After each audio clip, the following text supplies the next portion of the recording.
എല്ലാരും കൂടെ അധ്വാനിച്ചൊരു മുതൽ സാറിന് സ്വന്തമായിട്ട് വീഴണമെന്ന് വിചാരിച്ചാ അത് കുറച്ച് കൂടുതലല്ലേ സാറേ? രാജീവൻ ഏത് ബാങ്കിൽ അക്കൗണ്ട്? SSB. പിന്നെ എന്തിനാ രാജീവൻ അന്ന് ISFC ബാങ്കിൽ പോയത്? രാജീവൻ ബാങ്കിലേക്ക് എന്തോ കാര്യത്തിന് വരും. ക്രിമിനലുകളായ 3 പേരെ ഈ ഉദ്യോഗസ്ഥൻ എങ്ങനെയോ കണ്ടെത്തും. കണ്ടിരിക്കുന്നവരുടെ കണ്ണിൽ പൊടിയിടാൻ വേണ്ടി എന്നിട്ട് അടി വാങ്ങിച്ച് ആമാറിനെ പിടിച്ചോണ്ട് പോകുന്ന പോലത്തെ ഒരു സിറ്റുവേഷൻ ഞാൻ തന്നെ ഉണ്ടാക്കി.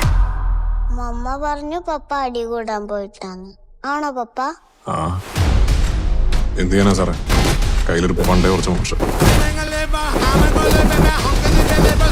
എന്നിട്ട് പപ്പയുടെ കൂടെ അടികൂടാൻ വന്നവരാരും ഇപ്പൊ ജീവനോടില്ല. അയാളുടെ കയ്യിൽ നിന്ന് അത്ര ഈസി ആയിട്ട് നമുക്ക് വാങ്ങിച്ചെടുക്കാൻ പറ്റില്ല. സാറിന് കിട്ടിയ മുതലിന്റെ പകുതി ഞങ്ങൾക്കതാ കിട്ടിയത് മുഴുവൻ ദേഹത്തുണ്ട്. മൊത്തമായിട്ട് തന്നേക്കാം.